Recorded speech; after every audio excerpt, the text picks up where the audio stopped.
Hello everyone and welcome to episode 87 of Podcast of Five Rings, your source of enlightenment in the realm of video games, tabletop, anime, film, and tech. Each episode of Podcast of Five Rings releases Monday mornings on iTunes and SoundCloud, and topic by topic, day by day on YouTube, with the full video releasing on Friday.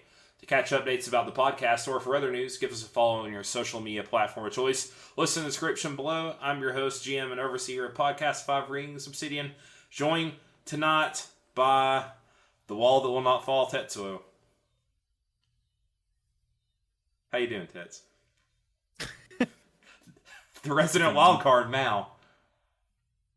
Uh-oh. Oh, Mao, did you drop off again? He dropped off. your robot voice, Mao. Yeah, Mao, yeah, he's gone. He's gone. He's gone. He'll be back in a minute. The Dark Fortune Duelist meta. Why are you lying like this? I don't know. I don't know. It's just me and meta tonight.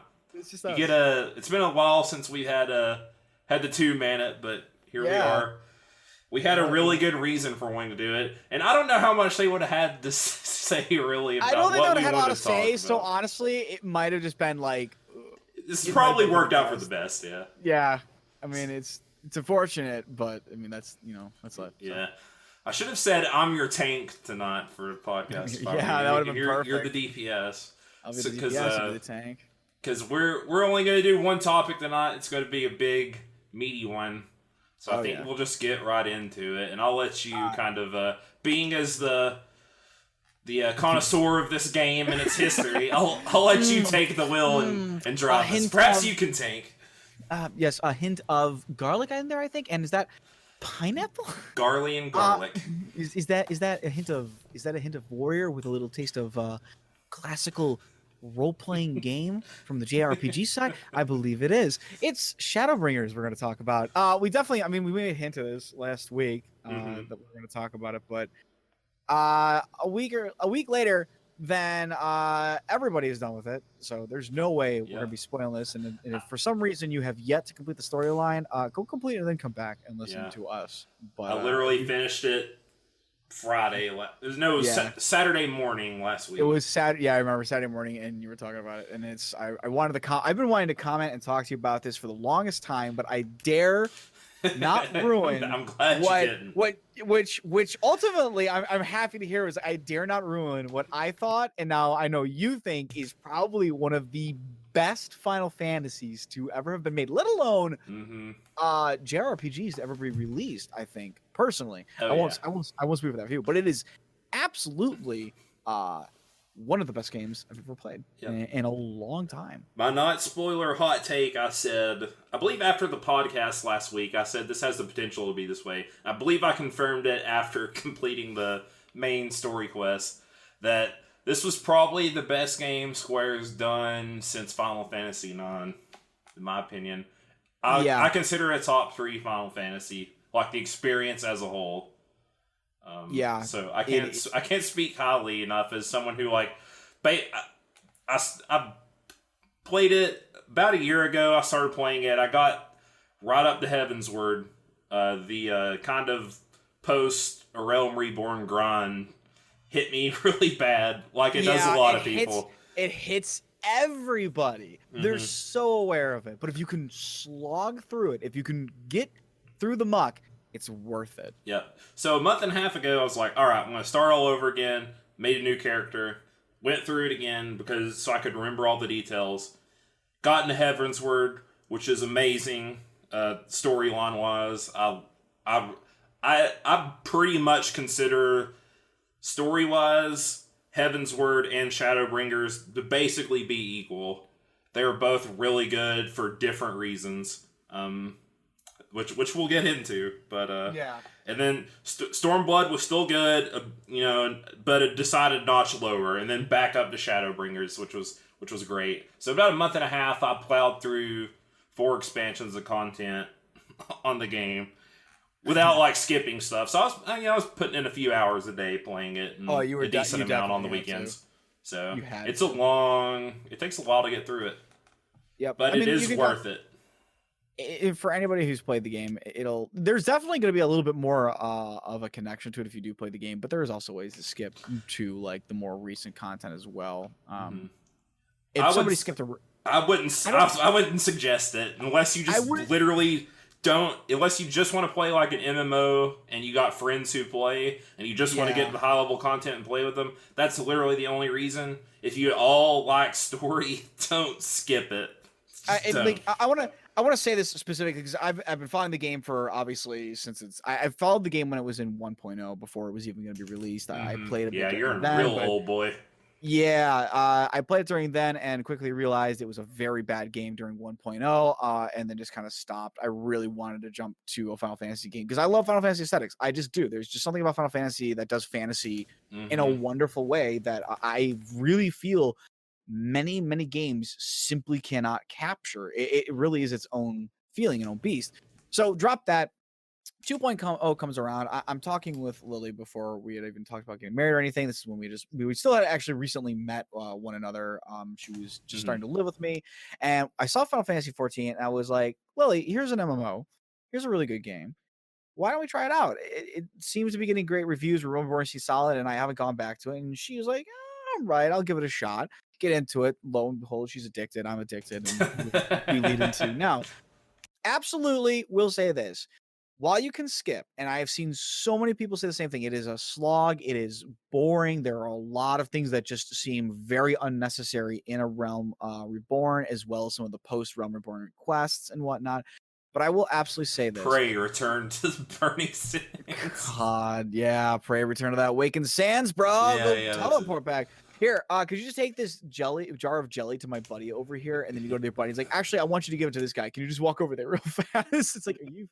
Midfilia really wants you to bring her that jelly. Then she wants you to take it back to the fairies, and then the fairies want you to take her the empty jar, and then you gotta take that to Urianger so he can wash the jar. And then you take that back to the fairies, because she actually borrowed that jar from the fairies. She actually borrowed the jar from the fairies. Oh my god, that's now Ramu's here. You gotta fight him. All over a damn jar of jam. So I will say this, and I haven't seen anybody say this before, so I'm hoping I want to be the first person to say this, or at least the first person to bring more light to it. It's a slog, but skipping through that will diminish, in effect, a bit of the storyline for the tales that come afterwards. It will. It sucks, but you will lose out on a bit of the connection from the characters because they do change. There are events that happen that are important, and I promise you, once you get to Heavensward, it is absolutely a blast. Things quickly speed up. They quickly refine everything. It's great. Yeah. And even if you get into Stormblood, and Stormblood, generally not as good as Heavensward or Shadowbringers by any extent. It does feel a bit distracted in where it's trying to tell. But the thing I can recommend to most people is that Stormblood is less about a personal story and it's more of a world builder, kind of trying to wrap up some stuff in the whole of Eorzea and the stuff that you're dealing with on the planet, as opposed to really trying to tell a more personal, deeper story. Yep, I agree. And you were saying that I was very close to the end of Stormblood, and I was like, this is marketably not as story-wise, not as good. Yeah, and that's the first thing you said to me is that, well, it's more of a world-building thing, whereas Heavensward is much more character-driven. It's absolutely. And it benefits, it's kind of like a Realm Reborn in that you're going around to a lot of different places. In Stormblood, you're going back and forth to Almigo and to Hingashi, and then you're going to Doma, and all that. There's lots of very different locations. And Heavensward, you're in Coerthas, and when you're in Heavensward, it's kind of like you're just in a very centralized area. These are all interconnected areas. They all have purpose and reason as to why you're going to them. And the problem with Stormblood is that ultimately the areas that you're going through are areas more designed to be kind of like to get you to the end goal. It's like when you run through the dungeon, and the dungeon is nothing more there than to pad out the fact that you left town with the objective to go to this dungeon to fight this bad guy. The dungeon, everything between you and that bad guy is just time. That's all it is. And that's what these zones are, is a lot of them feel like, oh, we need to go here to go get this thing, or the MacGuffin. And you're like, okay, we have to go. We have to go through these 2 zones. And I'm like, really? Yeah. That's what it is. It's unfortunate. I hate it. It's not a good excuse for it by any means, but Mhm. as long as you keep in mind that it really is more of a world builder, it makes it understandable as to Yeah. why they went Well, about the way. I really liked Ian's story, and I love the steps. I love the Azim steps. Yes, everybody I, loved the Azim steps. uh, And I'll tell you why in a bit later. Why everybody likes that one specifically. But well, I mean, I have a pretty good reason. It gives me lots of L5R vibes, but oh anyways, yeah, absolutely. But I cared a lot less about, and I like Raubon a lot too, and even Lise and stuff, but I didn't care as much for their. I think it was more because the way they structured it. You go to All Amigo first, then you just forget about All Amigo for like 6 levels. You go deal with all like liberating Doma, and then you come right back to All Amigo, and it gets resolved in like 2 levels. Yeah, it's not enough time spent with All Amigo. Yeah, like as awesome as Xenos is too. I've seen a lot of people like memeing on Xenos really bad too. But I like Xenos. There's so many people that are split on whether they like Xenos or not, and I tend to like characters with his kind of motivation. Like, I mean, and I love more complicated villains too. But sometimes it's good to just have like a simple villain who just like wants to best you. Is like most of his motivation. So on one hand, like for Xenos, for jump on the Xenos train. On one hand, for Xenos myself, I think he's a very, as you stated, a very boring villain. I don't think there's much to him, and I think I've seen his character a couple too many times in other stories. Though he's kind of just like, I want to kill things, and I like, and I'll murder you if you screw up. Or don't say that. Yeah, that's the more annoying parts of his character. And those are the parts that really, unfortunately, you see a lot of, and you don't get to see the fun parts because here's the stupidest part. The ending part with Xenos, when you get to the Xenos and he's actually having a more personal talk with you. Oh, it's awesome. You his frame. It's great. That was the best part of Xenos. I was like, where was this shit when we were dealing with Xenos? Yeah, you don't get to see any hints of it. You don't get to see any hints. Once you get right to the end, Xenos becomes amazing. I love the fact that Xenos, because he starts to, you kind of get an understanding that it doesn't really show up earlier on. Like, it just doesn't really do it. He's clearly bored. He always talks about the hunt, but there's never any connection as to why. Is he just the person that likes to fight strong things? Okay, that's like your generic villain in, like, that's potentially a potential villain in Dragon Ball Z type. Yeah. He's like a very Vegeta-esque character. But then at the end with Xenos, when you get to him, you explain to that you get the understanding that he was always bored. He was never challenged. He was never mentally challenged by his peers. He was never mentally challenged by anybody else. He was always in a position of power, and nobody ever made connections with him. You're the first person who not only can stand up to his might, but constantly proves to be clearly a person who can become better, to become somebody who, in some shape or form, lives for the fight. The very thing that he is in the only thing he finds enjoyment in. It's why he calls you his first friend and his best enemy. Yep. Which is awesome. I love that scene. I know that scene was great. It truly gave so much more expansive. I wish we had known earlier on, and that had been more of a focus to show him bored and more melancholy, to show him as this character that was just kind of like not very interested. And you know that he doesn't always care about what's going on. He clearly has his own agenda and things, and he's not really concerned with everything around him. But how deeply that goes, I wish we had seen a little bit more emphasis on, to see that, like, what he's doing, there's a reason for it. He's not challenged by anything. He cares about nothing because there's no reason to care about it. There's nothing that gives him any life, any sense of living. He literally starts rambling on to you at the end of it because he's so excited, and he's never felt excited before. It's the silliest thing. It's like watching a child in a full-grown man's body who can murder the fuck out of anybody. Yeah. It's great. When you see that part, Xenos becomes great, and I just wish we had seen more of him. But you're absolutely right. Like, he's a force of nature, and he's already set in his ways, and you're kind of reacting to that. So to speak. And I like the. I know it's spoilers, not him. It's one of the Asians in his body later on. But I love in the Shadowbringers trailer, the duel with him. It transitions so nicely into the new expansion. It does. It's so good. So.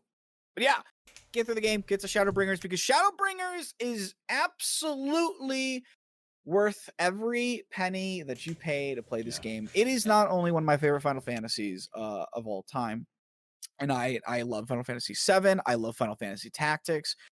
And 9 is another one that I absolutely adore, but I'm gonna put Final Fantasy 14 right up there with them.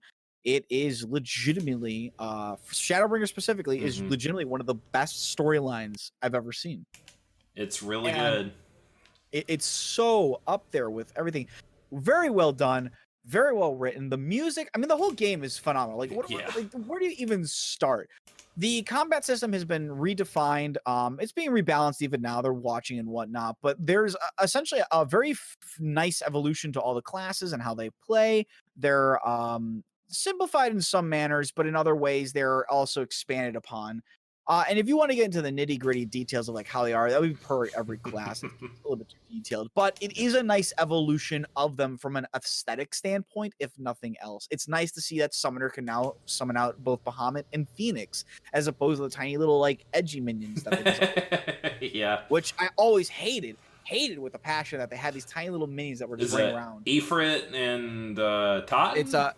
it's Ifrit, Titan, and Garuda edges Okay, are the okay. little ones. But then you can actually summon out like a full-on primal version of Bahamut, the Yeah, full-on you primal see like the version of big blue Phoenix. dragon. Yeah, yeah, it's those are actual like full-on summons. They're great, and I'm hoping that they continue to go that road with Summoner, where he just continues to get more specialized summons to bring out large ones. And the like. Leviathan. Or yeah, Leviathan and stuff like that would be great. Hopefully one day they'll finally make the edgies more like actual summons as well, Yeah. and just Odin. change them up completely. Odin would be awesome. Are you kidding me? Yeah. That'd be great. I would love that. That'd be a good one too. Zantetsuken. Oh god, I love that as summons. He's like one of my favorite summons in the game. All right, stay on Shadowbringers. We gotta stay on Yeah. Shadowbringers. All right. You So want to talk about like I guess if we're in mechanics, you want to talk about like general like role changes and stuff. Maybe yeah, you know that what? might be like a Let's good just place to start to kind of give yeah, people an idea of what they'd be dealing with if they're interested in playing the game. absolutely. Let's get into it. So, obviously, it plays by the Trinity rule. And if you don't know what that means in MMO speak, it just generally means that you are playing with tanks, DPS, and healers. That's considered to be the Holy Trinity. It's kind of a classic staple in most games nowadays, for, at least for MMOs or big social groups, where somebody generally takes like control of like being hit in the face and getting brain damage. One person already has brain damage and is trying to just hit everything as hard as they can. And the last one, Just trying to keep everyone from going brain dead. yeah, getting more brain damage, and that's really just the gist of it. Yeah. So if you're playing a tank, for you, if you know, a tank is just the character who takes the hits. He controls enemies. He taunts them to him. He takes hits. He's got a lot of defensive cooldowns, a lot of survivability. Damage is up there. It's not higher than obviously DPS, but it's generally higher than healers. You have the DPS, which are damage dealers. And their job is to obviously deal damage. They're there to kill things as fast as possible. The faster, the better. They cannot really take hits, though your class may vary depending on some do have some defensive cooldowns on them. There are many different types, from supporting to more selfish, which just means that a selfish class is one who doesn't really have any group buffs. They're all about themselves, and That would if be they you, perform, right? yeah, that'd be me. I'm absolutely selfish. I hate supporting my group. They support me. That's how it's supposed to be. It's all about my deeps. It's all about me. So that's how it is. You've got obviously ranged, spellcasters, melee, and the like, and they're broken down in their own kind of subcategories, but we'll get to them in a moment. And then you've got healers, who obviously are like your white mage and whatnot. Their job is to heal up your characters, heal up your allies, make sure they survive. They generally have both abilities that can help aid in enhancing their healing or enhancing the defenses of their allies. They have abilities that can reposition or even reduce the output of the enemy in order to properly protect their allies and the like. So there's a lot of different functions they have there. They're on the lowest end of damage, though, because generally put, they are more of a support and restoration as opposed to damage dealing class. Jumping back to the DPS real fast, DPS is generally broken down into three groups. You have melee, you have physical ranged, and then you have spellcasters. Generally, these three roles are actually kind of differently defined. Believe it or not, there is some definition to what they are. Mm-hmm. Melee DPS tend to fall into very high support, or are either in a lot of support setup there, or you're in a more selfish damage dealing setup. They're generally focused around doing combo chains. You perform moves based on whether you're behind the opponent or on the side of them, and that will enhance your abilities. And you might either be a very selfish one. They range from everywhere from like super selfish, like the samurai, to very party buffing, like the ninja. Of the 4 classes, you've got samurai, dragoon, monk, and ninja for those guys. But generally, they play based on a combo system, and as long as you perform your combos right, you'll do good damage. You have the ranged class, which are essentially the ranged physical attackers are your kind of your mobile class. They range from super support like the dancer to very selfish like the machinist or machinist, depending on who you talk to. Machinist. And then there's bard, which really isn't actually a bard, quote unquote. It's archer with bard abilities on it. So you sing, but also shoot arrows. It's the weirdest class in the whole game. Like it didn't evolve from archer to ranger and like bard to like, singer or something. They just put bard and archer on top of each other. That's really more of a holdover from 1.0, unfortunately. But dancer's very supporty. Machinist is very selfish in that regard. Yeah. But they ultimately tend to play more on a priority system for their classes than anything else. They're designed around kind of performing these functions, except for when this function's up, then you perform it, except for when this function's up, in a descending order of importance, so to speak. As for the spellcasters, they themselves are kind of varied. They generally follow pretty solid rotations, either building up meters or following a kind of a 1-2-3-4, 1-2-3-4 kind of design. Again, they also fall into like selfish to supporty, where you have black mage being super selfish and you have red mage being kind of supporty. Their difficulty tends to rise and falls. They're not really much on them beyond they have a rotation that's kind of static and then explodes with a lot of buttons and then kind of goes back to being a very quiet rotation. Yeah, so, lots of damage. Build your mana back up. Do lots of damage. Yeah, and that's kind of really the design for Black Mage specifically, but that's generally their purpose. Stand still, cast spells, and try not to move as much as possible. Stand in your circle. Yeah, stand in your circle. So that's the design for the classes. That's what the roles are. So when you hear us talking about it, which you might, that is what we're referring to when we say these things. I will continue to explain any terminology that comes up that we haven't utilized yet, but there it will be. Yep. So outside of the rules themselves have not really changed. Everything's been kind of the same. They've buffed, nerfed as appropriate for any new expansion for a game. But ultimately everything right now seems okay. There's a couple classes that are in a very tight spot, but we don't know the numbers on them yet. So for now, play what you like and don't worry about it, because everything can and will be able to complete any bit of content that exists. That's what I wanted to say. A lot of one of the great things about Final Fantasy XIV, in my opinion, design-wise, is that no class really, or job in this case, really gets left behind. A lot of people say this, and I haven't got to really experiment with it because I haven't done any real savage rating or anything like that. But people say you can complete the content with any job. It's not this is just the easiest thing to compare it to is World of Warcraft, but it's not like the beginning of BFA where Shaman was literally just unplayable. If you played that class, you were not going to get invited to anything that wasn't normal content. You couldn't heal. Your healing was nowhere near the output of the other healers. Your damage was so bad, and you provided no utility whatsoever to your group. So you just didn't get invited. That's not the case with FF14, at least as far as I understand it. No, you're absolutely right. The game has, if there's one thing that they've done really well with every expansion, it is that there is no class that cannot complete content. It's very well balanced. When you get into the nitty gritty of it, to get into the deeper content of things, while there is definitely always going to be a meta to any type of game, there's just always going to be the best answer to how to complete stuff.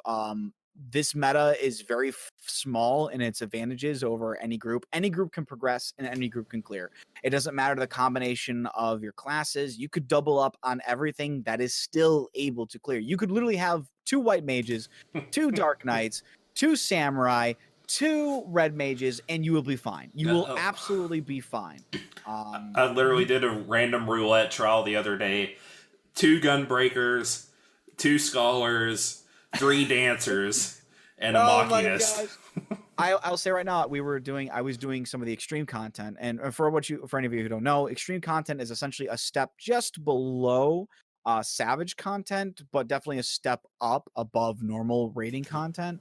It's essentially a mid-tier difficulty Yeah, level. it's like heroic in WoW, basically, Yeah, I guess that'd be the best way to put it. It's like a heroic mode in WoW.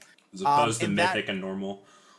Yeah. As opposed to that is that I have had groups where we've had 3 dancers and myself. I was playing a samurai, which was probably one of the best days of my life because they all chose Lots me of as my spinning. dance partner. I had a lot of dance partners. I'm going to tell you this right now. It was the best day of my life. I had 3 dance partners and they went out of their way. They timed their bus for me. But even during that, we were still able to get through it, no problem. You can get crazy combinations. Every class is going to be able to viable to clear stuff. I have seen some pretty crazy group compositions over the years. It truly does come down to player skill. Your class will not be holding you back. Don't stand in the AoEs. You just don't stand in AoEs. But let's set combat and numbers stuff and balance things aside, because I think we really need to talk about what truly shines for this expansion, which is the story, the music, the character development. The zones were really good. Oh, the zones. I think where to start? Let's just start off with the easiest one, the music. I'm gonna say this right now. God. I have missed this. A lot of games, if you play them and you listen to the music, a lot of the games times tend to do more ambient music. A lot of RPGs in general, especially Western RPGs, tend to do ambient music a lot. There's not a lot of like crazy loud music that kind of stands out and is really attuned for the zone and the area that it's in. It's very ambient. It changes. There's a lot of different soundtracks out there. Look at like Skyrim, for instance, and you'll see tons of soundtracks. But nothing truly, in my mind, utterly stands out. Everybody remembers the theme, the main theme song to Skyrim, the actual intro song. Yeah. But if I were to ask you what this song is and start humming it to you, 9 times out of 10, that person's probably not going to know because it They got to be like They got to be a deep Elder Scrolls fan probably to. You would have to be a pretty big fan to do it. You got to be like a Matthew Mercer who plays it during his like campaigns and stuff. That's this song at this point. You got to be really exactly. Like a big fan of this stuff. You really have to know like the fan and if you're playing that game and really listen to it to hear it. And that means that you actually have to take the time to kind of stop and really get accustomed to that song. You got to actively listen to it. Yes, or play the game so much that you just know the songs that deeply. This game doesn't do that. This falls back into what I consider to be classic JRPG music, where each zone is very bangs. loud. It bangs. It bangs. She bang. It's insane.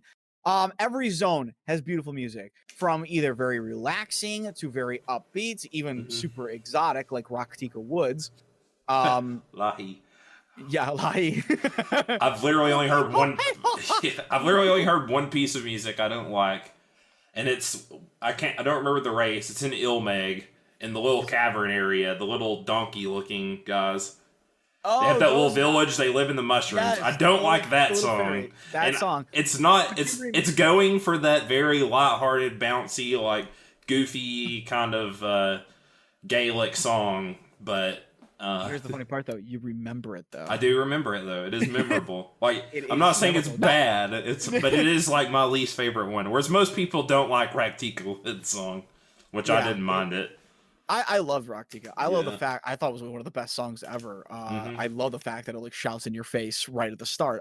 It's very majestic. All of the music stands out. It fits it. You get this grand, expansive forest... full of mystery with these ancient tombs. That's where the Viera from. They're very mysterious as well. Yeah, it fits the zone. Every zone has a song to it, and it feels appropriate. It really does.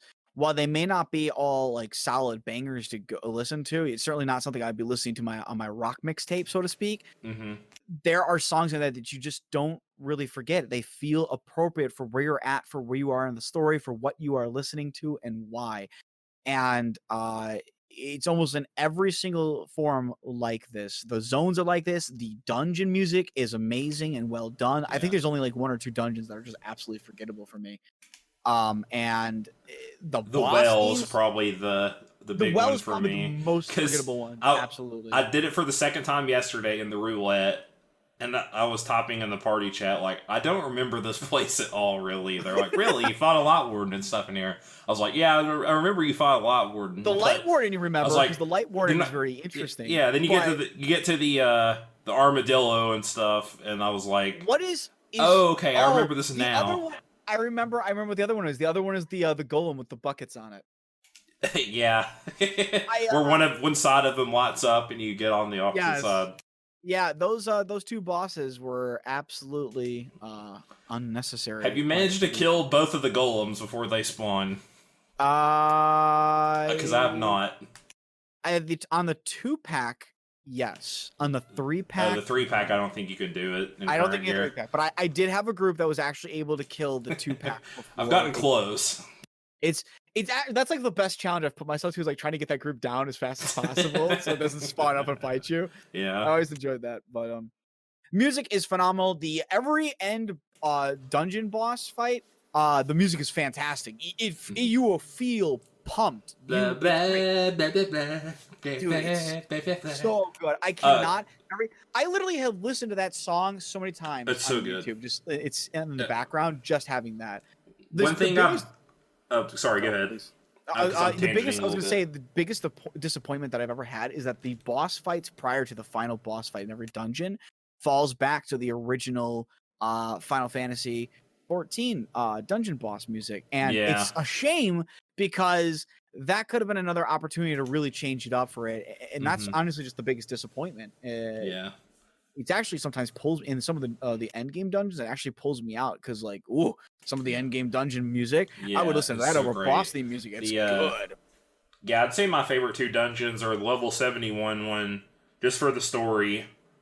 And Amarat, the last one, is beautiful. It's probably the most beautiful dungeon in the entire game. Amarat is gorgeous. Running through that, and then that in the transition before the final boss, when you get up on that platform and you just stare down at the world from the atmosphere. I did not expect that. I thought it was amazing. Just wasn't seeing that coming. Yeah, I would say. Oh, go ahead. Sorry. I was gonna say no, it's fine. The dungeon, the twinning dungeon, when you're going through my god, the music. Tower. The music is so good. So good. I cannot, like, a buddy and I, when we went into that dungeon, we actually do what we call time trial. We just pull everything as fast as we can because we feel so pumped from the beat of that music. Going any slower feels like a disservice. It does pump you up. It just pumps you up. It's so good. Yeah, the twinning's awesome. That's also one of my favorite. It's probably my favorite of the end games. Yeah, the level 80 dungeons. Yeah, the level 80 dungeons are so I was going to say is something I really loved about the music that I've noticed that Soken has done this expansion is incorporate a lot of themes and kind of like, I'm trying to think of, there's not really a word, there's a word for musical trope, but it kind of borrows from old Final Fantasy songs. Like the main theme of the Shadowbringers theme borrows from Final Fantasy III's overworld theme. It does. The boss theme, the beginning, sounds very much like Final Fantasy VIII's fight music. The dun dun dun dun dun dun. Yeah, dun, you're absolutely dun, right. I can see the and then it tempo. kicks into the song. It has like the same like instrumentation at the beginning and kind of like rhythmic pattern. And then when it actually kicks into the song, it's different, but it gives you that. There's lots of FF3 reference in the game. Final Fantasy VIII's heavily referenced. Final Fantasy X, I was not expecting to be so heavily referenced, story-wise and stuff. It's not. It's more like winks and nods. It's a lot. 3 is a lot. 3's got a fair amount. 8's more like the style. I would say it's more stylistic reference, and 10 has like a few winks and nods. But musically, oh god. It's so good. I love the Shadowbringers theme that plays before the final trial. The final trial theme is amazing. The final trial in itself is an accumulation of so much, and we got to talk about that when we get over to the story part of it. But it truly is an accumulation of so much. The music, the characters, the stakes of everything it sets the tone for like how amazing this whole expansion has been as a whole. It truly does, I think, which goes back to why I say I really think it's probably one of the best Final Fantasies out there for it. Everything is effectively perfect within that Yeah. part. I would say probably my favorite track is probably actually. I really love a lot of the main city themes. They're just really good. And I think they do a good job of capturing kind of the nation and the people and kind of the vibe. Yeah. That's like one thing Soken does just really well is like attaching the music to the atmosphere and the feel of wherever you are. But the Crystarium Knot theme is so good. And then when you eventually hear like the vocal version of it, Oh yeah. with the female performer, oh, it's so good. The other zone that I love, that I've actually fallen in love with, is the Tempest. When you go specifically to Oh, the Amarok. Tempest. That so zone good. has that zone not only had one of the best reveals for the game in of itself, that the whole the expanse of the city just opening up towards you. I'm telling you right now, when I saw Xanarkand, that, man. I wasn't. It's Xanarkand. Yeah, exactly. When I saw that, I was just like, holy fuck. And that's literally all I could say. I was just so surprised. I was not expecting that city. I just was not. I'm like, it's an underwater zone. It's like this is okay, I guess. Like, oh, this is the last zone? Weird. Like, this is not, it's like a little weird. It feels a little bit out of place. And then you get to Amarok, and I was like, whoa. It's like, okay. Okay. That it was fun too, because I got to roll through Lily. I actually got there before Lily did, and one of our buddies did, and they were at around the same point. So we were just in voice chat with them, and when they got into that zone, I literally stopped whatever I was doing, and I was just like, okay, are you guys going like down? Are you following the group now? And they're like, yeah. And I was like, okay, I just want to hear what you guys got to say about this, because it's really good. Because originally, like, oh, this is the last zone. That's okay. That's pretty cool. Okay, cool. We're kind of like an underwater area without the water. All right. And they get to Amarok, and they just kind of like stopped, like, what the fuck? And they're like, holy shit, is this a city? I'm saying, I'm like, yeah, this is exactly how I reacted. Yeah. It was great. Honestly, listening to their reactions to it was probably one of the best parts. Just hearing how they kind of reacted the same way I did about it. It was just, they were blown away by that. And I went in there and I found every NPC and was like to them, yes. talking to them and reading what they were saying, and I'm reading through the Aether Current quests and stuff like that too. I literally found every single person that stopped by. I always stopped near them just to see if they had like a text box or a text blurb that would pop up, just so I could see what they were saying. And I did every side quest that was there. I could not do the side quest. It was so great. That part of the zone was amazing. It was fantastic. So yeah, and then again, the music just complements everything. I'm gonna say this right now. I have always been a very big fan of Nobuo Uematsu. I think that for the reign that he held was not only bloody grand and supreme, but he made some of the best music I've ever heard. Even to this day, I will go to Distant World concerts and whatnot to listen to it, just because it's gorgeous. It truly is. Like he's effectively the John Williams or the Beethoven of the gaming generation. He's very much like the classical, like, Japanese music, video game music composer. Yeah, probably their most well-known, like, composer worldwide.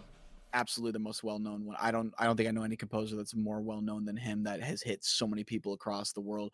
I certainly don't know of any other composer that quite literally has a dedicated orchestration that goes around across the world playing music from the games. Or prog band. Yeah. So yeah, prog band too. Yeah, right. The Black Mages. And I think will say Soken is different. Soken is definitely different. That's not bad at all. No, he's very much a different kind of composer. I have always never been a super big fan of everything Soken has done. He's definitely had standout songs, and when they stand out, they stand out. But a lot of people, what I would see is like, Nobuo Uematsu. He's like the replacement.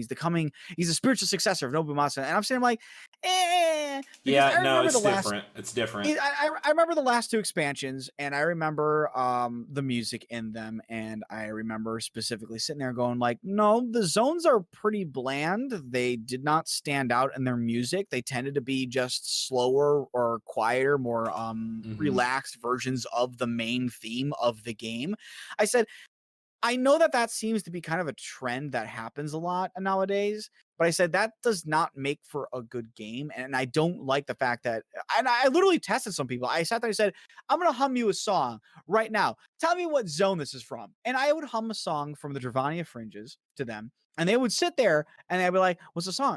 And I don't think I had anybody answer me. I can't remember. I think there might have been one, but I don't think I had anybody answer me go, I know what that song is right away. They either had to listen to a very long bit of it or had to wait for a while before it popped up for them. But nobody answers like, oh yeah, that's totally from here. I know that verse completely. Yeah, I mean, you see most people talk about either the main theme or like some of the boss and primal themes and stuff. But every place that you spend time in playing the game was very dull and subdued. The only zone I can remember from Heavensward that truly stood out was the Western Corthus. Specifically, it had just such a. It was again, and this is like I'm gonna give it its up and down. I'm gonna give it a compliment before I backhand it. It was a very somber, very sorrowful filled version of the main theme. Yeah, that's all it was. It was just a very somber, sorrowful version of the main theme, which I still love the. I still think the Ishgard Knot theme is probably my favorite song in the whole game. It's really good. I love Ishgard. Really Ishgard's my favorite city. Ishgard was a hard city to beat. That's one of the few cities I really wish they had done more with. Like there was more places, buildings to go in and out of. I wish it was just better. Like not better, more expansive. Yeah, had more stuff to do in it. Yeah, because I love the city. I think Ishgard was a really cool city. I love the look of it. I love the culture of the Ishgardians. The design, the aesthetics, everything about it is just fantastic. So, but yeah, I remember Western Corthus was probably one of my favorite soundtracks. But I mean, even it fell into that group. But this isn't the case of Shadowbringers. Shadowbringers, every zone is absolutely its own song, and if they're pulling, even if they're pulling from the main theme, it's so damn hard to tell. Yeah. And I rather they pull from it and me be deceived and unable to tell than me be able to tell, no, this is pretty much just the song from the last zone in a different manner with a little bit of change up in music style and maybe even the instruments, but it's the same bloody song. Everything's very distinct in Shadowbringers. The zones, the way the zones look, the way they're designed, the stuff you do in them, and the music are all very distinct. Whereas like in some of the previous expansions, it's like, all right, I'm in Western Carthus. It's more snowy, it's like the stuff I did in A Realm Reborn, and it's like all the stuff in near All Amigo is very like deserty, and then Doma was fairly different, but even then it only had like 2 zones in it. Yeah, unfortunately, you didn't get a lot of it. Again, that's just another unfortunate downside of splitting the zones is that you got 3 of each one, and it cut away from it. I really wish there had been more to expand upon. And I think they did it better here, like with I can't remember the name of the zone altogether, but where Yulmore is, you can have the choice to go there first. You do a part of the zone, and then you come back, and there's like the other part that's sectioned off that you can get to later. It's still technically one zone. But it's sectioned off absolutely. I thought it was a better way to do it. I like that. I actually liked that a lot too. I didn't mind that at all. They actually did that for 2 zones, 2 areas. Like one you don't even get into like near the end of the game, and that was a really ride and a half. I mean, you knew you were going to go up there at some point. You just didn't know when. So. Yeah. I like Mount Gold. A very an FF1 reference. Yeah, absolutely. So there you go. I mean, so. To reiterate, Soken is on point with this music. It is by not only some of the best music, but it's made me absolutely. It's a big step up from the previous expansion. Yes, it's huge setup because everything is. Even the new raid dungeons that they just dropped has 3 songs in it. I heard there's an FF8 song in there. The's an FF8 song in there, which makes me happy. When I heard the name Eden, I assumed that. Oh yeah, it was referencing FF8. Oh, so. It's very much It's the very bloody summon from FF8. It looks exactly like. That's awesome. The only thing I've seen that was in there was Titan and Leviathan. So yes, Titan and Leviathan are in there, which are really cool. They've done remixes of both of their songs, which is awesome. So they're their own songs but remixed, and then you have FF8 battle music remix for 2 of the fights. It's great. It's wonderful. That's amazing. That's amazing. You're gonna love it when you get there, dude. It feels great. Mm-hmm. So, music is absolutely on point, just as on point as the story.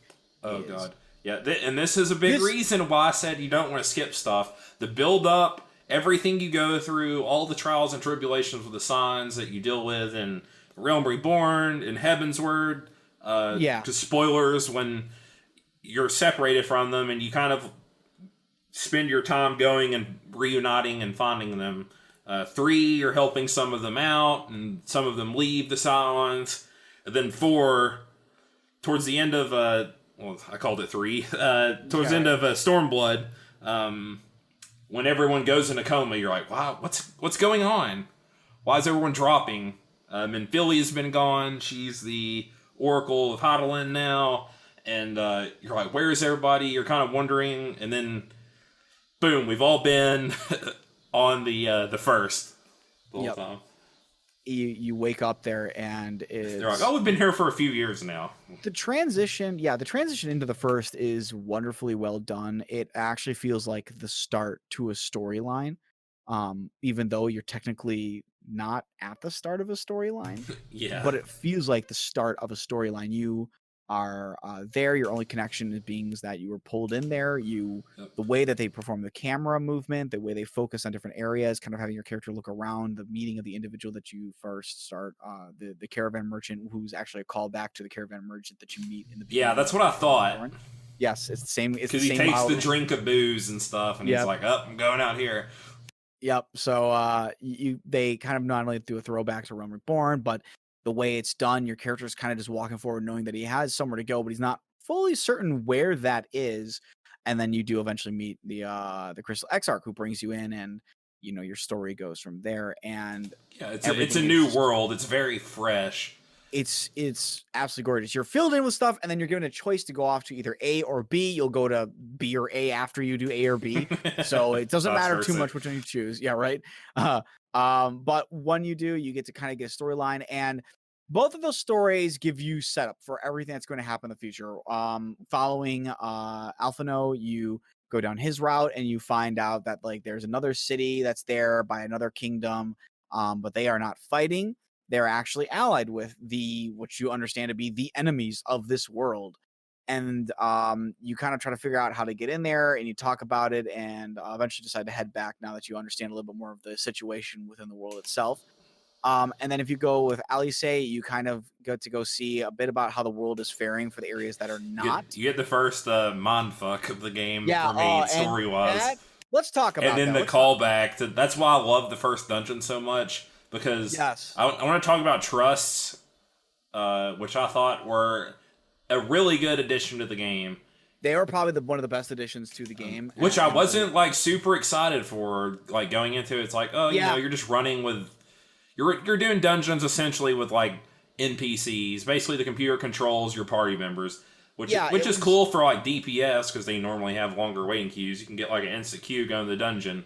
But the best part about it is... It feels very much, and this is the thing I love about this expansion, it feels like it's weird to say this in an MMO. I'm not this is not a knock against it at all. This feels like a very single player, traditional Final Fantasy experience within an MMO. Every experience running in with those trusts, when I first started out, they feel like your actual party members now. Yeah, they actually feel like your party members. When I got to some of those end dungeons, when I first started off doing the trusts, I was like, oh, this is neat. I was trying out just to try it out. But as I got further the story and I got closer to those end dungeons, I was like, I feel like I actually kind of have to run this with the trusts. Yeah, when I was doing the MSQ, I did nothing but trust the whole way through. Yeah. That was what I did. I ended up running trusts for the first run of every dungeon before I ran it with actual people because it only felt appropriate. It really felt appropriate. It's these guys are here. They're ready to run with me. Yeah. I feel like I have to run and play this dungeon with them. It only makes sense. Mm-hmm. They'll say little quips. They'll comment on the boss. When you get to the boss, they have things to say. It's really good. And then at the end of the dungeon, they'll kind of comment on your experience and stuff. And in the first zone where you go meet Alice, she's basically a hired bodyguard protecting people from the Sin Eaters and guarding this place where people are infected with the lot, essentially. I believe that's right. They're eventually people who are going to eventually become Sin Eaters. Yep, that is absolutely correct. One of her friends gets turned into a Sin Eater before her eyes, which is the brain fuck moment. It's very horror-esque. This is by far one of the most screwed up things. So the character that gets murdered. We're doing this. Yeah, It's good. I was sitting there, I was like, this is fucking amazing. Yep, That and was she all I flies could off, think. and I was like, when are we going to see her again? And then Yeah, we right? see her in the So- very first dungeon. You go into the zone, you meet this new character. She's a very nice person. She just wants to help people out. She asks if you're just helping a little bit, and they expand on her character. They perform her very well. For the short period of time that you know her, you learn about her just enough to understand that what she hopes for, what she's kind of doing here. And she's a very upbeat person. And in a world that, as you see, like everybody around her are kind of browbeaten. You know who she is? She's like in Dark Souls when you meet the guy Solaire. When you meet Yeah, Solaire, yeah. he's Just like a beacon the one of hope. he's just a beacon of hope. Everybody else is evil or trying to kill you or downtrodden, but Solaire's just like, I'm gonna look towards the sun. I'm gonna look for the bright and everything. She's like that. She's the Solaire. And when she goes to help out an ally, when you go out to help an ally, she gets murdered. She just gets flat out murdered, but she doesn't get just murdered. Let me tell you this, okay? She full on gets transformed into a Sin Eater. And the best part about being transformed into a Sin Eater is that they did not want to hold back. And I'm sure up to the extent of what, the rating for the game can achieve, but they didn't want to hold back.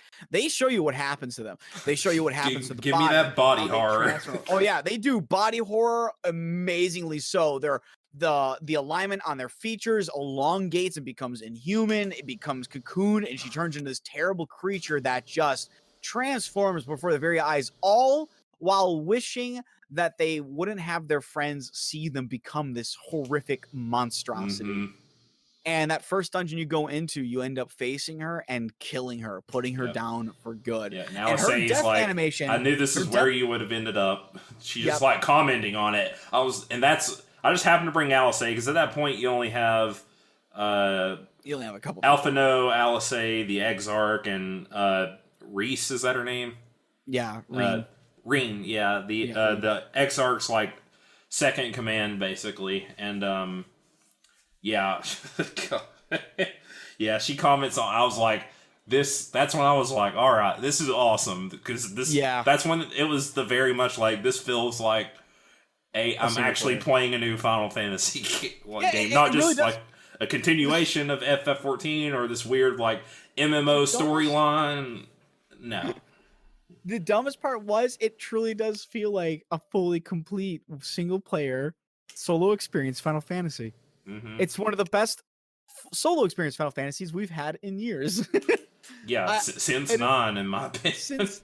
It's disgusting how this game does as an MMO better than what unfortunately 15 or 13 have done. Yeah. It's insane to have 12, to say that. Or 12. Or even 10, as much as I love 10. 10 is a good game, but it's and I think it's what this game has going for it, I mean, is multiple expansions worth of content.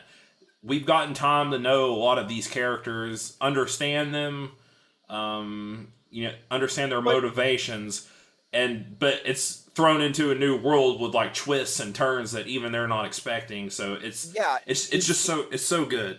It's so good in that regard. It's so hard, and you know what? It's not totally an excuse for games that are haven't had like 6 years or 4 years prior for them either, because we have seen single player games come out that have far more impacted people and their emotions and driven them to love the game as a story simply because of the storylines that they have with them. So 10 is a great game by all means. I would say to anybody, you should definitely play 10. 10's great. It's a very fun ride. It's a beautiful, sad, bittersweet story. Yeah, but 14 Shadowbringers absolutely blows it out of the water. It really is that good. It's so hard to say it. The body horror, the revealing the Sin Eaters is great because then you realize just how terrifying the Sin Eaters are, and they make you remember it later on too when you're going the defense of the Crystarium and Ilmore in general, or not Ilmore, of the Lakelands, and you're trying to help out the soldiers, and Ardbert watches as you don't see another it, one of my favorite moments. One of the best moments is that he desperately sees this medic trying to help this one guy who then isn't realizing that he's being snuck up on by a rather non-sneaky Sin Eater. He just doesn't see it. And Ardbert desperately wants to help him out. Yeah, he's like, it's okay, buddy. We're going to wait. Reinforcements are going to get here. He's literally telling him the most hopeful things, and then he turns around and sees this thing. Ardbert can't do anything, and you just hear him off screen being mutilated by this thing. and he like can't swings his axe and it just passes through the Sin passes Eater. through. Yeah, can't do a thing to him because he's not part of the world anymore, and he just has to listen to these two men get mutilated in the background and killed. And it's ironic because just after that happens, he sees the reinforcements coming. If the reinforcements had just been a moment quicker, they could have been potentially saved, but they weren't. It's some of the most depressingly rough things to hear and watch, but it's absolutely worth it because it makes you remember how terrifying, how horrible these enemies are. They are not just like your generic, I'm gonna punch you enemy of the week. They will screw people up. They absolutely will. They're a supernatural force. And it's just this weird, it's almost like a natural disaster kind of thing. It's a natural disaster that you could eventually have. I love the implications the story gives you. One of my favorite parts is like the past and how things that have happened on the first could eventually impact. Could they play out the same way on the other versions of the source after the Sundering? And it's greatly told through the use of Ardbert and the Warriors of Darkness. So back in Heavensward, some of the post-game content, the Warriors of Darkness showed up on the source in Eorzea, and they're really concerned about saving their realm. This is their realm that you go to. They eventually go back, and Minfilia goes back with them, and you kind of figure out what happened, and it's treated like history, like the distant past. Like, once you go there and learn about what Minfilia did, it's like a storybook kind of thing is going on the screen, showing her like holding back the flood of light, and it's like, I'm the light bringer, I'm the warrior of light, like I bring light, and you see what excess light does to this realm. It becomes basically a force of nature that just overwhelms and eventually corrupts people. I mean, it's just as too much light is just as bad as darkness, which is a very Japanese theme, all about balance, yin yang. A yin yang, I was just a very yin yang thing, but it's great. It's great because it shows like how terrifying, like the light. Because we've played through these expansions, we've seen Void Sent for so often, and they're being brought about by like pure absence, darkness. They're from the void. They're from a failed shard that actually shattered and fell into absolute despair. Mm-hmm. There's no way to repair it or bring it back. The Sin Eaters are near the complete opposite. They actually would completely and fully turn this world into a savaged world by light, and the Sin Eaters are just as terrifying, if not more, in a way, because even though they're a light-based being, they are by no means any less cruel or ruthless or mechanical in nature than the Void Sent are. Mm-hmm. It's actually a wonderful. I love it. I love the idea that these enemies can be just as terrifying, and they're great. And that was the purpose of watching. And I can't remember the character's name, but Alisaie's friend get turned into it. It's just like, just because they're light, it doesn't mean they're not horrifying and a problem and need to be dealt with. Yeah, it establishes that with that scene. It absolutely does establish it. It lets you very much know that like these guys are not just some they're just enemies that showed up and then they just kind of fight people and they're terrifying and they kill people and they're winning. No, they're terrifying because of what they do to people, because of how they affect the people. And then you start going, I'm bringing this to the source. Am I doing the right thing? And then eventually, Emmett Selk starts showing up and going, hey, man, let me explain my side of things to you a little bit. And then you start going, you know what? Maybe I'm the bad guy, aren't I? Maybe I'm the bad guy. Maybe what I'm doing is not as the right way. Maybe we're not on the way things are. There's a lot of ways to look at it, which is great. Emmett Selk, by the way, let's talk about this son of a bitch. This dude, my favorite villain now. One of the best villains ever. You know what he is? He's Arden, but done. He's much better Arden. That's what he is. Because he shows up once you finally start dealing with him, and he shows himself the Warrior of Light. He tells you straight up like what he's all about. There's no I'm pretending to help you out. I'm not really the bad guy. He's I want to, spoilers, murder everyone on these other planes and bring, recombine all these sundered fractions of the original Eorzea. I want to bring them back together. but he also at the point when he reveals this to me, he's like, yeah, no, I'm all for that, but you're saying there's a different avenue, and I think, you know, in a show of good faith, you're saying there's a different avenue, and I think there may be potential ability to what you're saying, and so I will join you, I will lend you my help, and we'll see if you can actually live up to what you say you can do. And he does follow you. He literally helps you out on a number of occasions, and he's flat out always honest with you. He literally talks about the fact that, like, from his standpoint, you're not living beings, because you're all fractured. You're nothing. And more it than makes sense. Like, it does. he's like, these worlds shouldn't exist. Like, you should never have existed as you are on the source.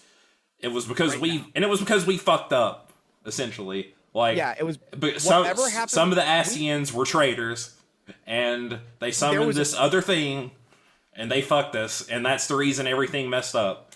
Yeah, to him, he really quite clearly, because like, see, me killing you is technically not murder because I don't see you as an actual living being. Yeah. And he's like, you're not you. The real you was the you back on my original thing. The real you was back when all the shards were merged with the source. You're not really a person. But because that's from his perspective, because technically, as far as he cares, he lived in a world where, like, you know, you're fragmented. You're imperfect for him. You're nowhere near what a being should be even remotely close to by now. Yeah, and to the Cylons and the people of the Source and the First, you know, we're in a world where these people are alive to us. Of course, we want to stop you. So it's really, and it's an interesting dynamic. It's just not, I want to destroy the world because I'm evil. Which you didn't really get much. Like, you understood what the Asians wanted to do, but you didn't understand why exactly, or like the price they paid to try and save the world. The Asians' plight was very understandable too, because they ended up, their world was dying, and they took to the route that they did to save their world. They ended up costing half of them. To even get this being to come to be, Zodiac, who's the creature that they summoned into place. But then they had to sacrifice another half of them just so they could properly change the rules and the laws of reality and to bring life back to the planet itself. Because even though it literally cost half of them to just stop their planet from dying. Yep. Not half of them to restore the planet and to stop it from dying. Half of them had to die to stop the planet from dying and being destroyed. And then another half had to die to restore the planet. And at that point, they were going to raise up more people and more life and then sacrifice them to bring back everybody that had been lost. Their plight is really deep down a really rough one, because the worst part was that the people of their society were willing to give up their lives. Yeah. Super pragmatic. Very pragmatic, very understanding, wanting to ultimately save everybody else if they could. They were willing to absolutely sacrifice themselves. That's a point he even makes. He even says that you, right now in this day and age, would half of your people die to save the other half? And that was his question. And even one of your own allies, Alphinaud, states, I don't think they would. Yep. He doesn't know. They don't have that conviction. Yeah. But he also knows that right now we're living in the present. He's living in the past. It truly is one of the best. It is the best type of villain, because it is not a fight of evil and good. It is a fight of ideologies, a fight of what is important and precious. He is a very three-dimensional villain. He's not a person that is seen as a villain because he's just going to murder and kill, like the kind of character that Xenos is. He's a character that truly does care about something that is absolutely important and integral to him. And the idea that these could be lost is something that he doesn't want. He's trying to live up to all the lives that have come before him and all the people that he knows to bring them back. Yeah, the promises that he kept. It says they once you end up in Amarot and stuff, the people are like always saying, you know, Emmett Selk carries a great burden. He's literally hunched over with a burden, and the character model is like walking and hunched over and stuff. Yes, it's so great. One of the NPCs that you get is just a little bit of a one-off bit NPC, but one who waits with you while you're trying to get the card.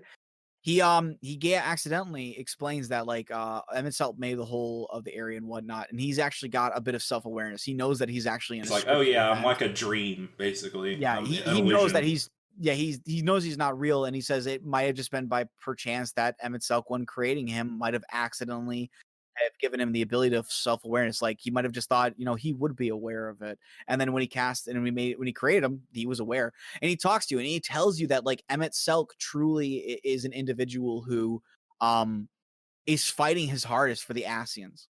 He's fighting his hardest for his people. And that he's a good man who truly did connect with him and that he really did want the best for his society.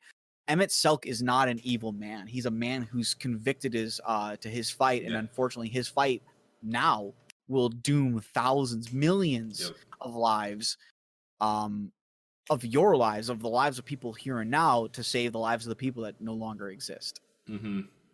And it is truly an amazing plight that places both sides at odds with one another, not through what is right and what is wrong, but for philosophies and promises to be kept, for paths to be remade, for the future to be set.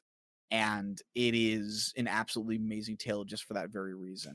That ultimately comes down to two people fighting for absolutely and truly their people and the lives that they live for. Yep. That is a kind of story that is just immensely amazing to tell, and with characters who are willing to go so far to do it, it's phenomenal. Yeah, they flipped the Asians completely on their head. They were kind of like memey. Like at first, I was making fun of them, like going through the game. I was like, "This is very Nomura, Kingdom Hearts, like villain. Hoo. Organization 13. Like we're always wearing hoods. The end of every one, cryptic. Yeah. There's always one. It's like, oh, my plan was ruined, but I have another one. Thank God that you're here. So, and then like another masked man shows up, and I'm like, this is just Kingdom Hearts. Oh, that's exactly what we always meet about with my friends. I was like, this is fucking Organization 13, but a Final Fantasy 14. I don't get what this is about. Everybody always. I remember a lot of people there were comics done about it. They were just making fun of the Asians. Like, why do you make villains that are just like so comically villainish that you just can't take them seriously? Like, yes, soon we will defeat them with our MacGuffin 1 to complete our Ritual 2 so that we might rejoin the Problem 5. It's just like, it was like, this is so stock trade of just like evil villains and evil robes doing evil things. And then this expansion not only expands them, reveals the secrets about them, but does it in a manner that makes you absolutely sympathetic to their cause. Or not sympathetic, empathetic to their cause. Yeah, you understand where they're coming from. You know where they're coming from, but ultimately at the end of the day, their time has passed. Whether it's such a bittersweet thing to say to them, but their time has passed. And and the ending is so bittersweet. The ending is, I love his final words, or literally what will stand with me out of any line of dialogue from the whole thing. Remember me, remember us. Remember that we lived. Yes. It is such a powerful line. He's not even angry that he lost. He doesn't go out, screaming and shouting. He just goes out with a quiet peace. It is literally like how Thanos dies at the end of Infinity War 2. Yeah. It is the same thing. He realizes, he recognizes and accepts his fate, takes a seat back and just lets it happen. But he asks you, it's in your hands now, the person, to please remember that they at least existed. If nothing else, don't let them be forgotten. Mm-hmm. And that is so powerful. That is such a big thing to ask of somebody else, of one person to carry that weight and just like, don't let us be forgotten. We existed. And now all his burdens are on the Warrior of Light. Yeah, it's almost a handing of it's passing of the torch.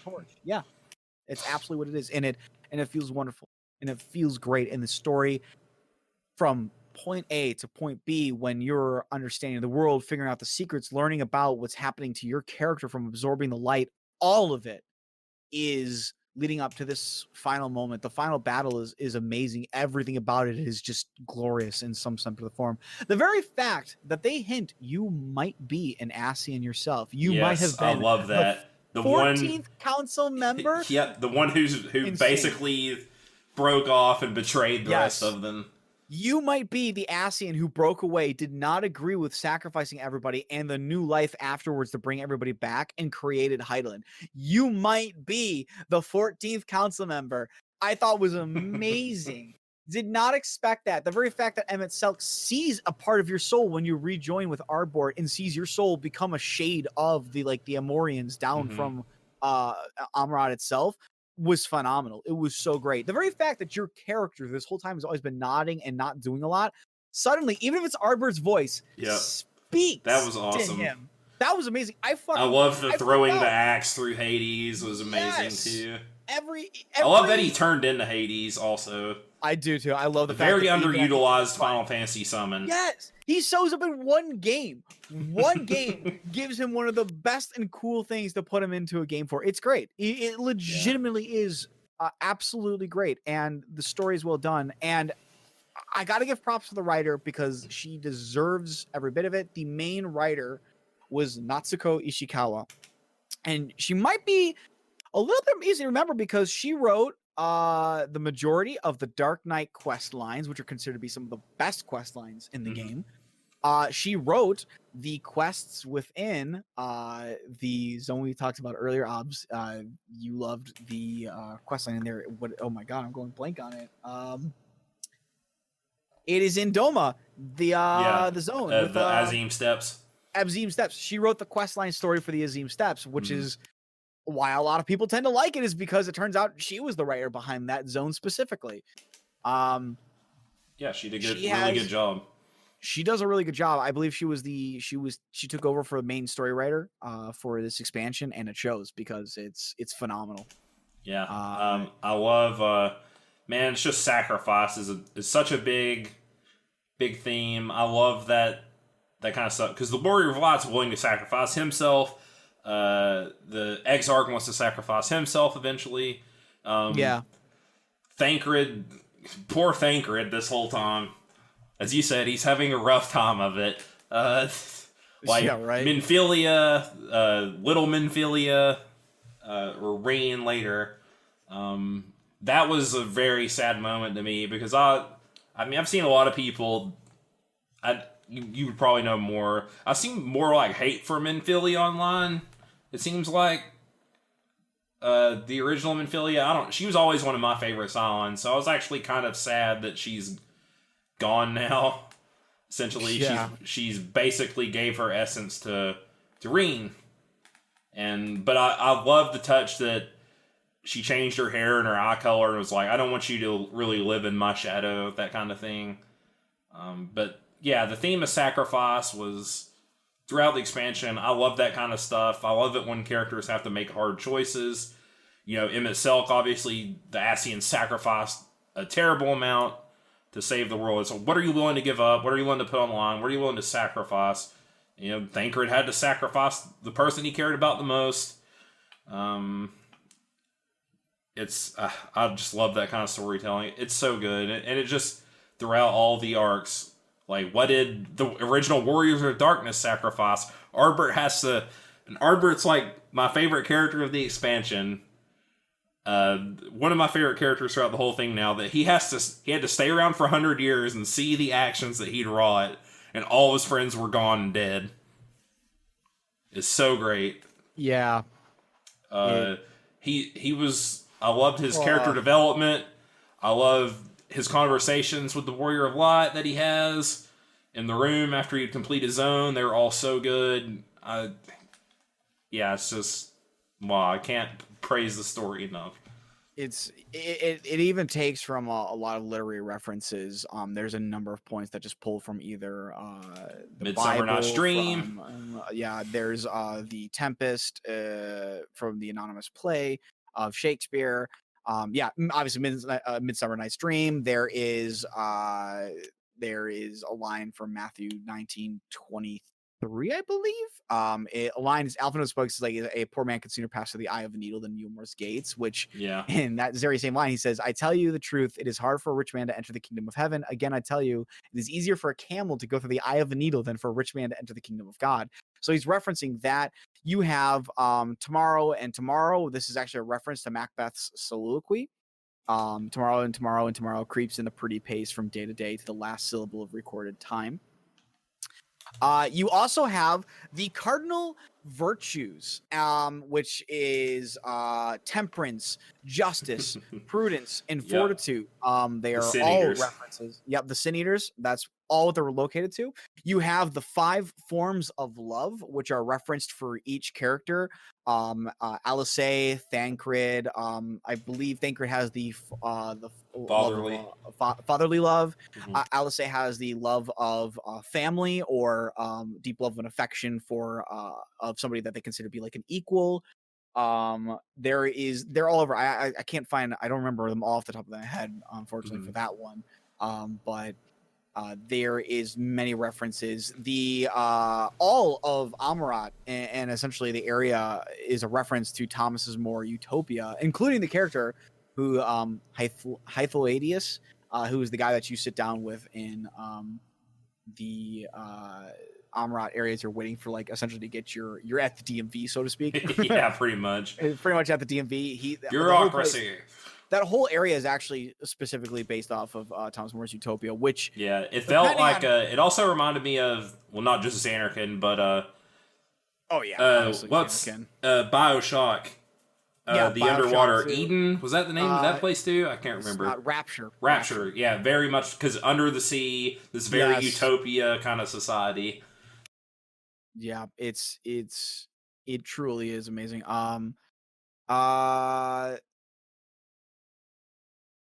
Oh my gosh, there's a lot to go into about all of these. I don't even know what to say. You have references from again, Talos is a references to the automatons of bronze that protected the shores of Parate. The name, even Emmett Selk's name is actually a reference to the mythological story of the golem in Jewish tradition, because the word Emmett means truth in Hebrew, and is spelled with the first, the middle, and the final letters of the Hebrew alphabet, suggesting that the truth is all-encompassing. And ironically enough, in order to bring the golem to life, the word Emmet is carved on its face. Then to destroy or shut down the golem, you have to remove the letter E from Emmet to spell Met, which means death. So yeah, that's cool. That's very cool stuff. Let me see, what else can I pull up here? What other references can they show in here? Because there are plenty and then some. Oh man, because there's some good stuff in here. There really is. Trying to think of some off the top of my head. It's so hard because there's so many in there, and they're all linked to wonderful things. Let's see here. Give me a moment. I'm not gonna let's look some up. I feel like that's the most appropriate thing to do. Let's see here. Nope. Let's see here. Oh, yep, some of the okay, I already said that one is like the Shadowbringers bosses are all linked to a number of references in regards to the what types of the 4 cardinals of loves. There we go, the 4 cardinal loves and whatnot. Let me look through here really quickly. I'm gonna pull this up just real quick, like a bunny. But the game itself has many references to pull from these things. They're absolutely phenomenal. They're great. I cannot, the amount of information that they've pulled from real world inspirations, from referencing a number of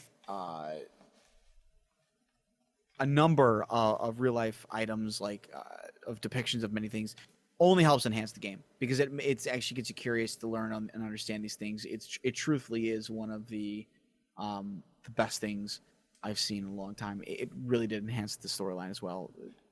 There's so much to say. I'll set it aside for time. Maybe one day, I can at least find the link here and whatnot. But the game is well done.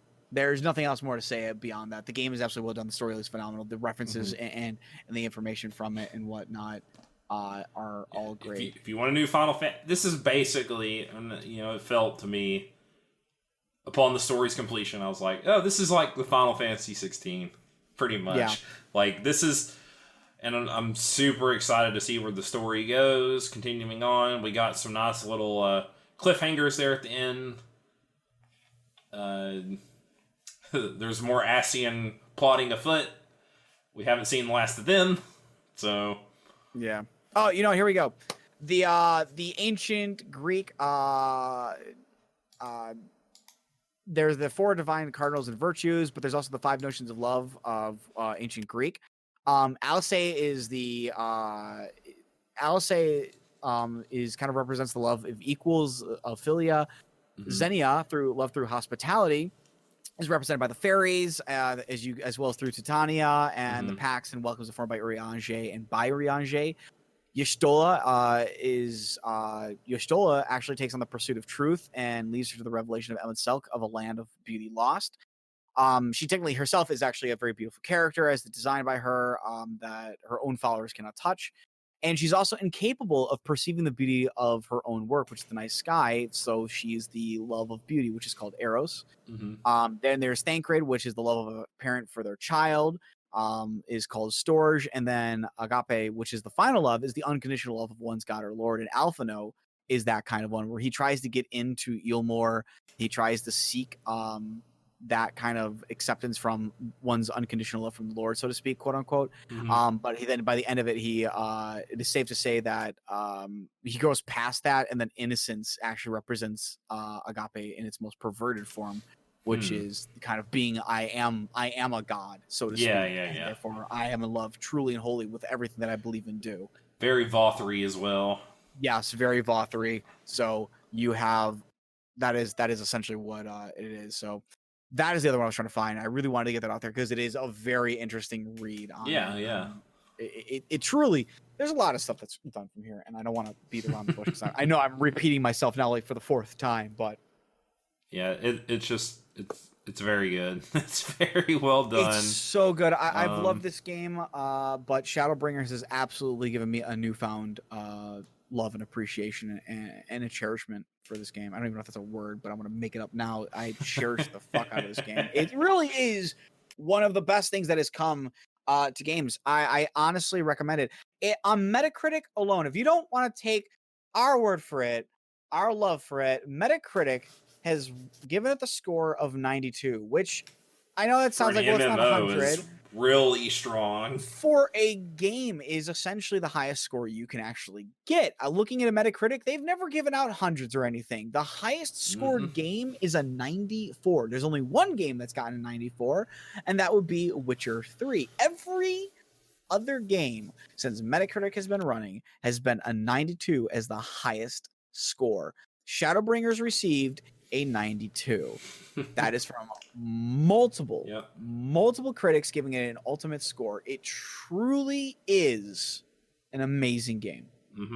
And you absolutely should play it. If you think Nier Automata, which by the way is going to be a raid in this game, so if you love that game, it's even more of a reason to play this one.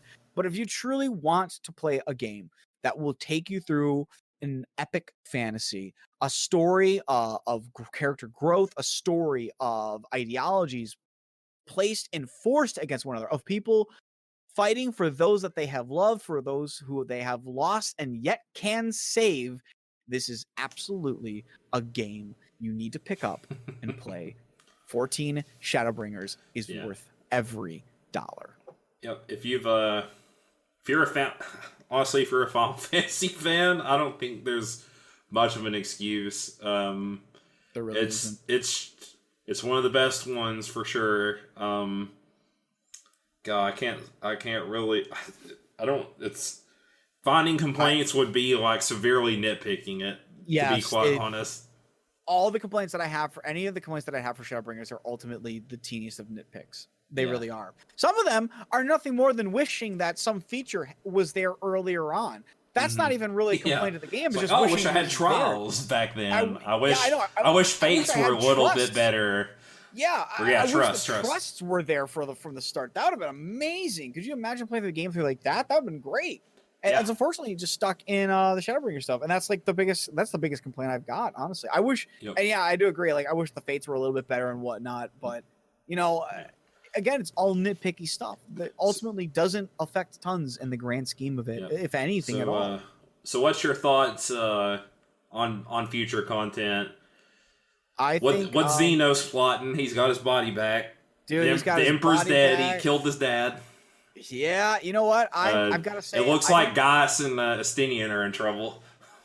I think ultimately we're going to end up having to go back to Eorzea, and we're going to have to kind of deal with the ending fallout here because we are kind of getting closer and closer to the concluding story of Zodiark and Hydaelyn.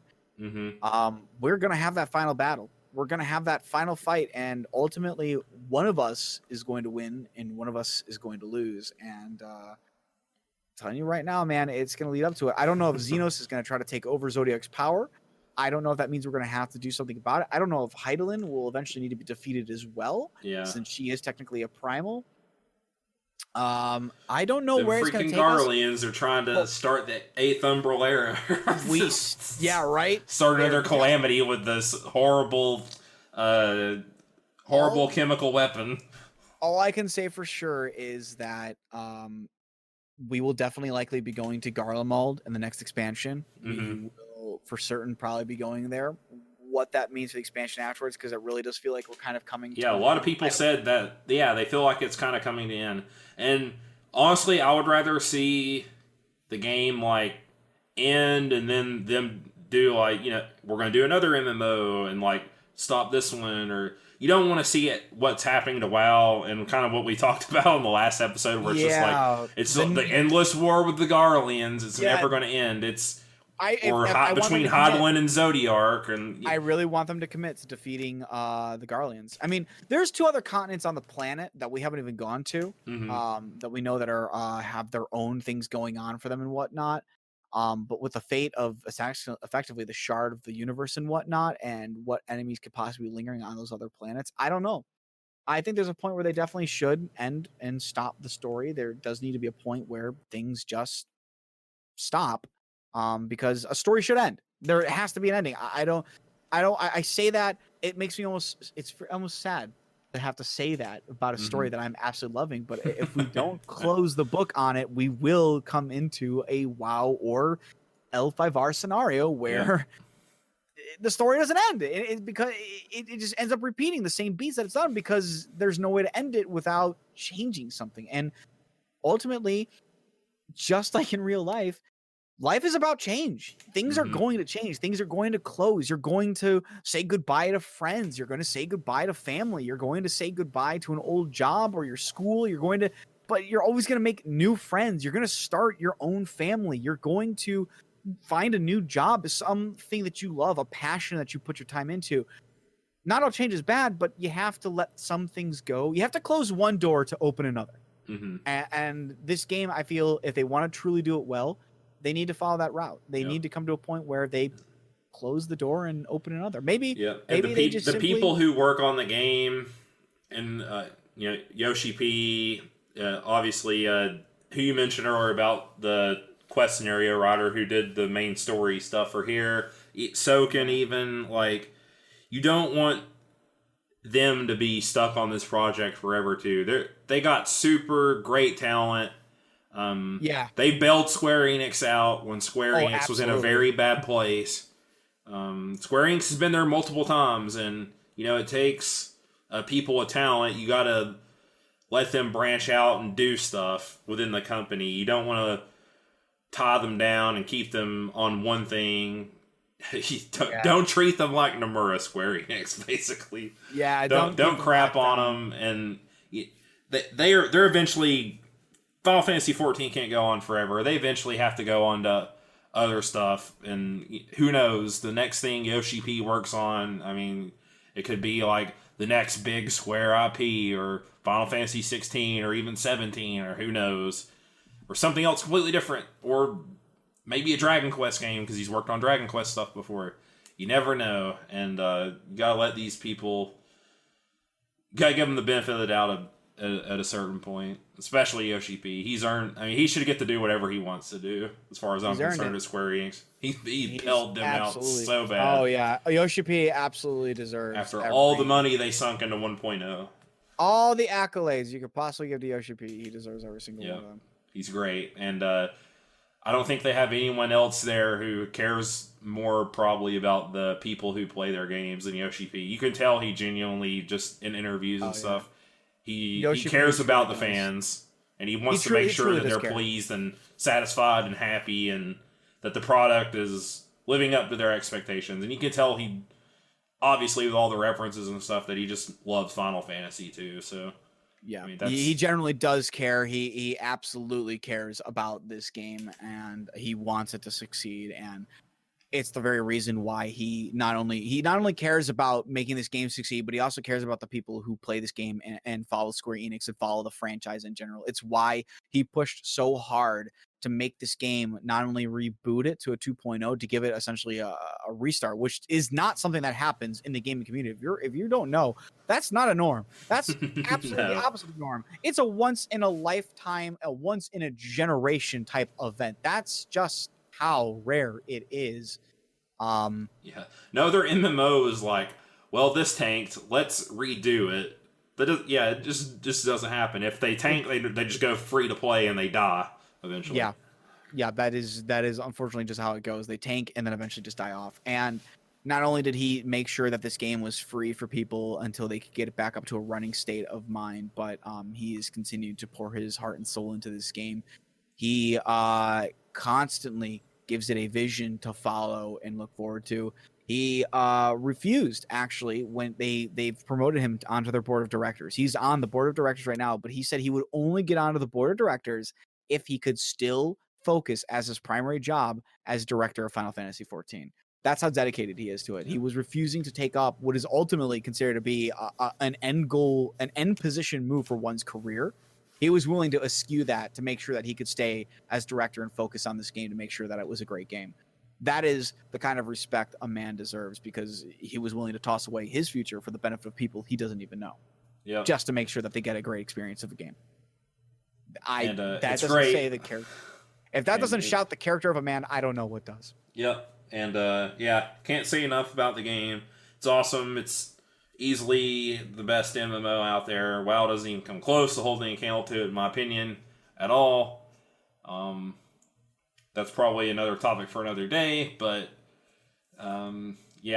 just if you like Square, if you like Final Fantasy, just play the game. It's going to be a while before actual FF16 comes here. This is basically FF16. It's better than a lot of the Final Fantasy games. Just play it. It's so good. It's worth all the time you invest into it, and just getting to see that character development come to a head, and how it's developed over basically 6 years now, or even more than that, because a lot of these characters were in 1.0 and have references and stuff to that too. So that 1.0 was 2011, right, or 2012? 1.0 was 2011, or I think it was around 2011, 2012. Probably, I think it was late 2011. I think it was November. In November, let me look it up here real fast. We're gonna look it up now. FXIV, let's look it up. Came out. Oh, it released in 2010. Oh wow, so 9 years. 9 years old game. Although technically, Stormblood came out afterwards. So. Yeah. Yeah. It was A Realm Reborn came out on just 2 years later. Came out on Windows and PlayStation 3 on August 27th, 2013. 2013. All right. So yep. It's just really good. I can't praise it enough.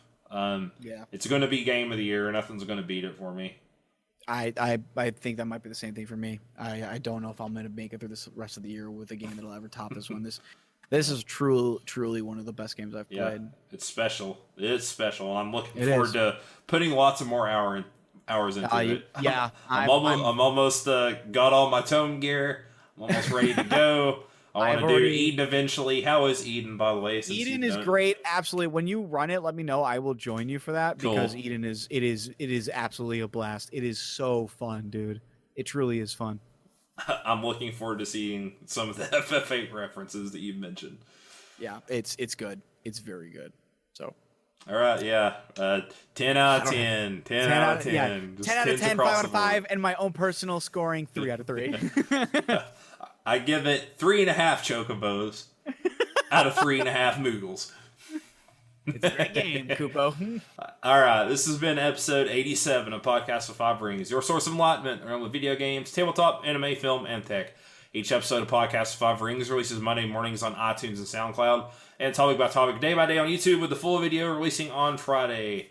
Check us out on social media. We're on Twitter at Podcast5R, Facebook P5R Podcast, Meta and Lily Stream, twitch.tv/PSOFlow, and check out Tetsu's blog, thegeekyspirit.com. And I'm going to get some food, and I might get on here and run a couple more dungeons. We're going to see. Over, man. We're going to see. I want to grind out that earring. That's the only one last thing I need. Gotta do what you gotta do, bro. Yeah, or I can wait till tomorrow and do my roulettes. I mean, yeah, you could do that too. Sure. That's a lot quicker way to do it. That might be a little bit quicker Yeah, if you want to so. take some time. All right, we will see you guys probably next week. I don't know. Gen Con's coming up, man. Gen Con is coming up. We gotta talk if we're gonna like actually do something at Gen Con. I think it'll be interesting. we might. I don't know if we could. We could probably do a local recording, talk about what we've been doing there. We'd have to find a good night to where both of us could do it and stuff. Probably after we get dinner, I would imagine would be a good time to do it. Yeah, I think it might be a good time. We can talk about what we did, what we're doing, some cool games that we've played, demoed, and are looking forward to.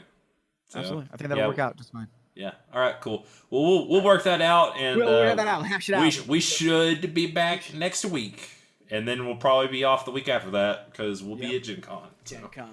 All right. See you guys later. Goodbye. See you later. Da, da, da, da, da, da, da, da.